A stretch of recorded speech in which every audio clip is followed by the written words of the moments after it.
After all, we live in a rather vulgar world. Even Armageddon here isn't a clash of ghostly horsemen in flaming cloaks, but a brawl of sweaty men in tights. The Polish presidential election was portrayed in the mass media as the final battle between good and evil. And of course, the embodiment of evil was Karol Nawrocki, a sort of Polish Trump. Until election day, all the pop stars, who else would give citizens truly wise political advice, were literally writhing in agony. For example, here's a famous basketball player making a prophecy. We are choosing between an educated man and, as has been reported more than once, a pimp, a fraudster, simply a bandit. God forbid you ever meet such a person. There's no vile act this man wouldn't be capable of. And in our country, he's running for the highest office with enormous powers. Wake up, Poles. I'm appealing to you. And after the election, the basketball player is echoed by a female director. She believes Poland has been seized by barbarian hordes from the east. What happened in our country on Sunday, the election, made me feel powerless. It turns out we have no reliable tools to protect ourselves from Russian disinformation. Mr. Nawrocki wouldn't have won these elections without the support of Russian propaganda. This is now a problem not just for Poland. It's clearly a problem for Ukraine and all of Europe. Summing up the election results is one of the top 10 most influential Polish politicians, Deputy Speaker of the Sejm, Vladimir Jasty. We won't risk giving an exact translation. This political heavyweight says that shit won. Only the word used was much cruder. From the outside, it's impossible to understand such emotional intensity.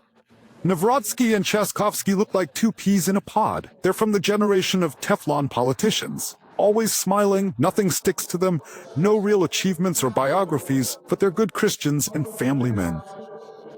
Nawrocki also emphasized that he's a boxer and a former football hooligan. Suddenly, it turned out that this actually wins votes.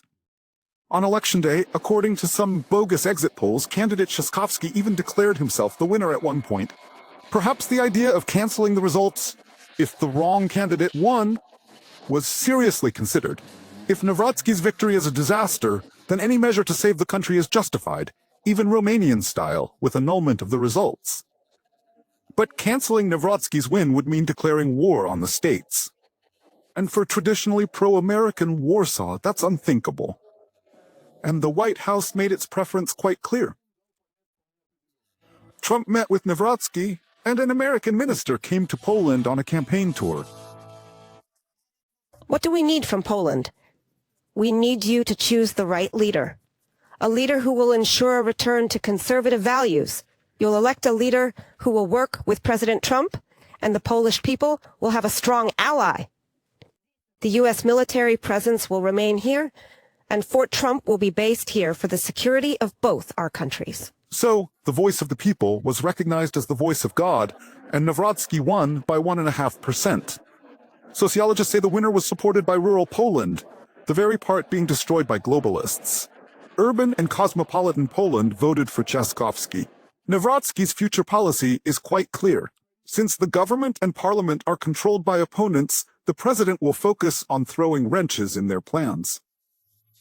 We should expect Nawrocki not just to continue Duda's strategy, he's called Duda squared for a reason. Expect numerous vetoes of government bills and lawsuits to the Constitutional Tribunal. Internationally, the new president is closer to Trump and, importantly, to Viktor Orban.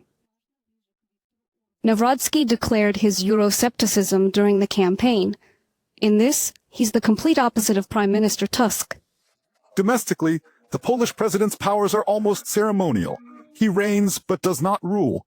But in foreign policy, Nawrocki's Poland could make a dramatic turn, gaining new allies and falling out with old ones. In Poland's presidential election, Patriots won.